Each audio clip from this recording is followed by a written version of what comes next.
Yeah, that's what he said. He said, I don't have the body to do voiceover stunt work. Ha, I know. And the weird thing was, we were talking about coffee. Hang on. Someone's trying to ask me a question. Yo, bro. What camera do you use? What camera do you use? Whoa. All right, bro. This is the camera I use. Just watch the video and I'll tell you what it is. Blimey. What's up, guys, and welcome to the video. My name is Just Plain Dwayne, and if you're still wondering about what camera I use, it's the Sony A7C. So in this video, we're going to cover things about why I chose this camera specifically, things I like about it, things I don't like about it, and after a year of owning it, do I still recommend this camera? At the end, we'll go through some alternatives, as well as some future upgrades I have for myself. Anyway, let's get with it, and let's start at number one. Why this camera? So I haven't always been a Sony shooter. I started out with this Nikon D5100, GoPro Hero 8, and a cell phone. So it was time for an upgrade. And while looking at the Sony cameras, I also considered the Nikon Z7 as well as the Canon R6. Now those are both great cameras and they both fit the bill for the three things I was really looking for in a camera. One, full frame. Two, it was great for photography and filmmaking. And three, it didn't break the bank. So in the end, after comparing loads of cameras, I finally landed on the A7C and the A7 III. Now both these cameras are very, very similar specs and the price point is pretty close to each other. But the reason why the A7C won was because it had the flip out screen, which I'm using right now and it's super important for me to film myself. Unfortunately, the A7 III had that little weird flip out screen that was just not going to cut it for me. So what are the likes? Well, there's so many things I can talk to you all day long about this camera, but I've got to nail these down to about 5 things that I can tell you really quickly. So number one, this is a full frame camera, so it's part of the Sony E-mount system, so it gives me a choice of so many different lenses out there. I currently own 4 different lenses and I'll do separate videos on those, but for now, this camera has phenomenal autofocus and subject tracking, and I really love that about this camera. Number 2 is the simplicity and the compactness of this camera. It is a tiny little body. Look at this. It fits right in the palm of my hand. And the amount of specs that are crammed into this thing is pretty amazing. At the time I purchased this camera, it was the smallest compact full frame camera out there. That's what Sony claimed, and I still think it is. All right, so number 3, this is a great hybrid camera.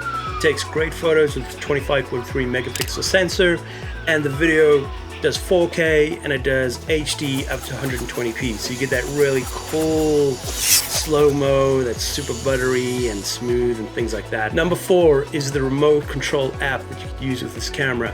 It's Wi-Fi enabled, so you just have the app. Here I go, just using it right now. And it just makes filming yourself so much easier. Don't have to buy different remote controls and various things like that for this camera. There are some other third-party apps that work really well with this, but for now, I'm pretty happy with the Sony version of this app. And number 5, like I said, the reason why I bought this camera is that flip screen. If anyone's used a camera without a flip screen and you try and film yourself or various other things, the flip screen is a game changer. And this camera has it, and that is one of the main things I love about this camera. So what about the dislikes? You know, the about this camera.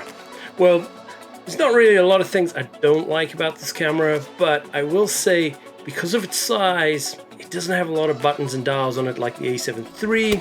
It beats it in that category.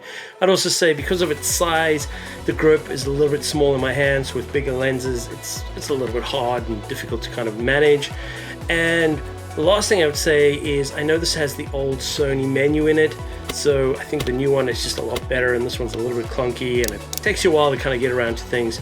But I've learned to manage with it, so it's not a deal breaker, but you know, you gotta have something you don't like about the camera. Do I recommend the camera?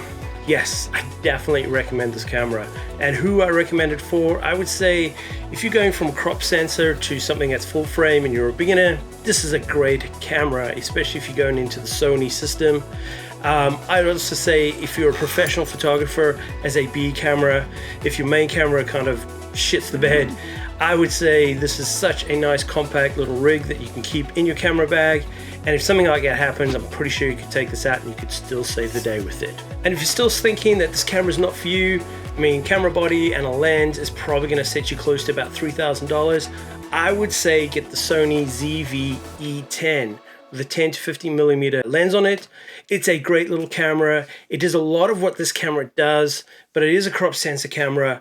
But I would say for $800 with a lens, you can't go wrong with a camera like that. For a beginner, someone who wants to make YouTube videos, I would say go out and get that one. So what's my next camera? So I'm really stuck in a fork in the road right now. Like, do I like photography more or do I like video? If I want to go more video, it'll probably be the A7S III or a camera very similar to that. That's a very video focused camera, or possibly the A7R IV if I'm really into photography. Now they can both do both very, very well, but obviously one is a little bit more focused than the other in each of those directions. So it's going to be a hard decision when it comes to that, but the price point for both of them is relatively the same. And I don't know when I would upgrade to something like that, but those are my considerations right now. All right, guys, so that's pretty much a wrap for this video. Please let me know in the comments whether you think I made a good decision or a bad decision with this camera.